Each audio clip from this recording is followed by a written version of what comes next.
आदरणीय सभापति जी,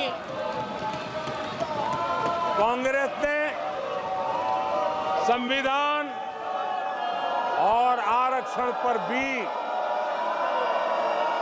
हमेशा झूठ बोला है।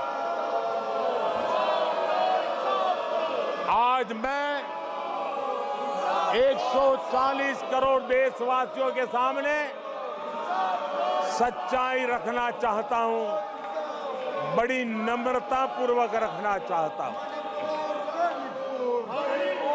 देशवासियों ने भी इस सत्य को जानना बहुत जरूरी है। आदरणीय सभापति जी, आपातकाल इमरजेंसी का 50वां वर्ष है।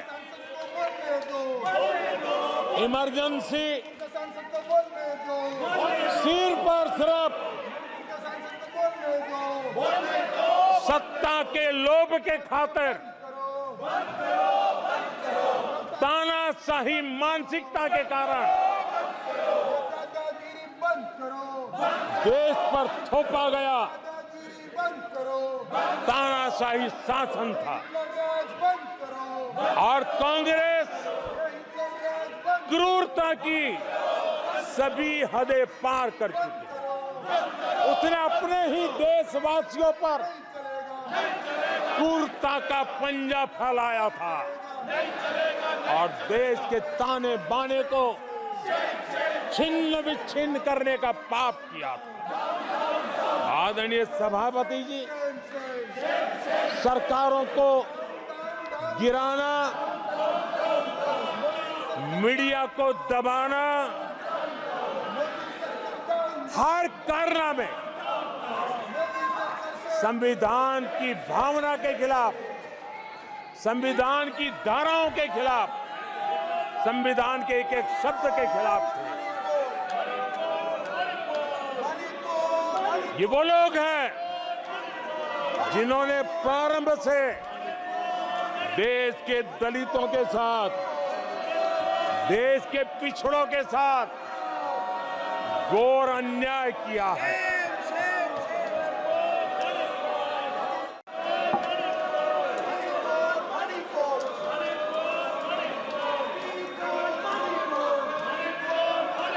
आदरणीय सभापति जी,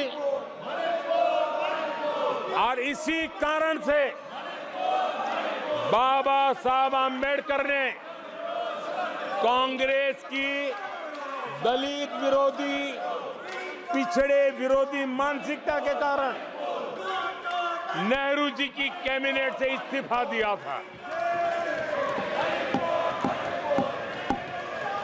उन्होंने पर्दाफाश किया था कि कैसे नेहरू जी ने दलितों, पिछड़ों के साथ अन्याय किया और बाबा साहब आम्बेडकर ने कैबिनेट से इस्तीफा देते समय जो कारण बताए थे, वो कारण इनके चरित्र को दर्शाते हैं। बाबा साहब आम्बेडकर जी ने कहा था, मैं सरकार द्वारा अनुसूचित जातियों की उपेक्षा पर अपने अंदर उत्पन्न आक्रोश को रोक नहीं सका। ये बाबा साहब आम्बेडकर के शब्द हैं। अनुसूचित जातियों की उपेक्षा, इसने बाबा साहब आम्बेडकर को आक्रोशित कर दिया। बाबा साहब के सीधे हमले के बाद नेहरू जी ने बाबा साहब आम्बेडकर का राजनीतिक जीवन खत्म करने के लिए पूरी ताकत लगा दी। आदरणीय सभापति जी, पहले षड्यंत्र पूर्वक बाबा साहब आम्बेडकर को चुनाव में हरवाया गया। आदरणीय सभापति जी, हराया इतना ही नहीं, उन्होंने बाबा साहब आम्बेडकर के इस पराजय की उसका जश्न मनाया, खुशी मनाई और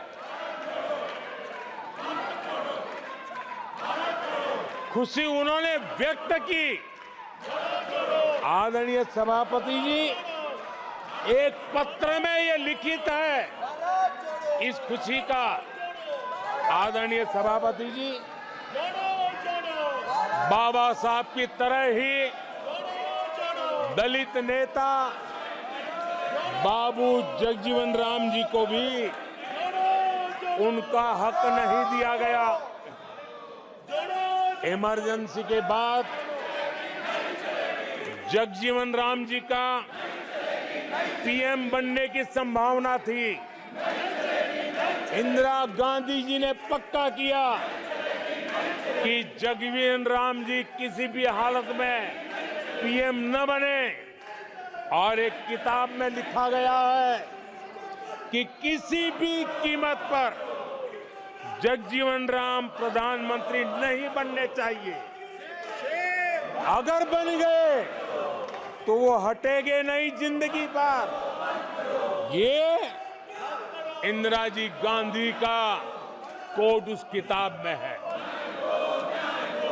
कांग्रेस ने चौधरी चरण सिंह जी के साथ भी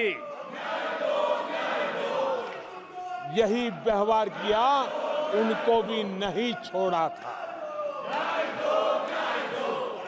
पिछड़ों के नेता कांग्रेस पार्टी के अध्यक्ष बिहार के सपूत सीताराम केसरी के साथ भी अपमानित व्यवहार करने का पाप इसी कांग्रेस ने किया।